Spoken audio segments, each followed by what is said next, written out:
دیکھیں، سب سے پہلی بات ہے کہ بانی پی ٹی آئی کے بیٹے جو ہیں ان کی 14 گھنٹے سے زیادہ بات اپنے والد سے مختلف ٹائم پہ ہوئی ہے، 14 گھنٹے سے زیادہ، نمبر 1۔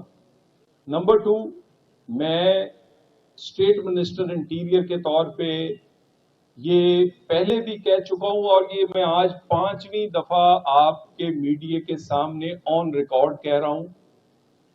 علیمہ باجی نے کہا تھا کہ بچوں کے نائکاپ ایکسپائر ہیں یا وہ ویزا لینا چاہتے ہیں، میں نے کہا تھا ٹریکنگ نمبر دیں، ہم گھنٹوں میں جاری کریں گے۔ آج کے دن تک ٹریکنگ نمبر نہ مجھے ویزا کے ملے ہیں، کیونکہ ویزا جاری کرنا انٹیریئر کا کام ہے۔ ہم بڑے کلیئر ہیں، کوئی بھی آنا چاہے پاکستان، ان کو ویزا ہم چند گھنٹوں میں جاری کرتے ہیں۔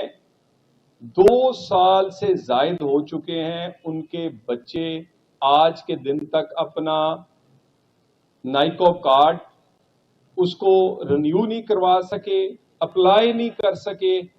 ویزا آج کے دن تک ہماری کتابوں میں اپلائی نہیں ہوا۔ اگر انہوں نے کیا ہے ہمیں ٹریکنگ نمبر دیں، میں آپ کو اشور کرتا ہوں وہ پاکستان تشریف لائیں، وہ ان کے والد ہیں، وہ ان کے ساتھ کھڑے ہوں، ان سے ملیں، لیکن یہ شوبدہ بازی نہ کریں،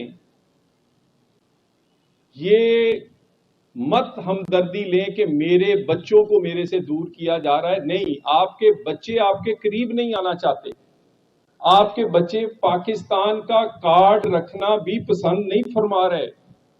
آپ کے بچے جن کے گھر پل بڑھ رہے ہیں، پوری دنیا کو پتا ہے کہ گولڈ سمتھ کون ہے۔ آپ اتنے غریب یا اتنے کم وسائل بانی پی ٹی آئی آپ کے پاس نہیں ہے۔ آپ کے پاس تو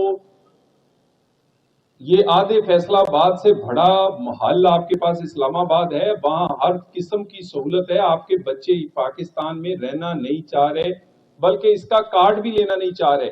ویزا اپلائی کرنا ہے، 100 بسم اللہ کریں۔ یہ ہمدردی لینے کے لیے یہ سمپتی کارڈ نہ کھیلیں کہ بچوں کو ملنے نہیں دیا جاتا، بات نہیں کرنے دی جاتی۔ میں شور کرتا ہوں، اپلائی کریں، فوراً ویزا دیں گے، پورا سیکورٹی دیں گے، تشریف لائیں، اپنے والد سے ملیں۔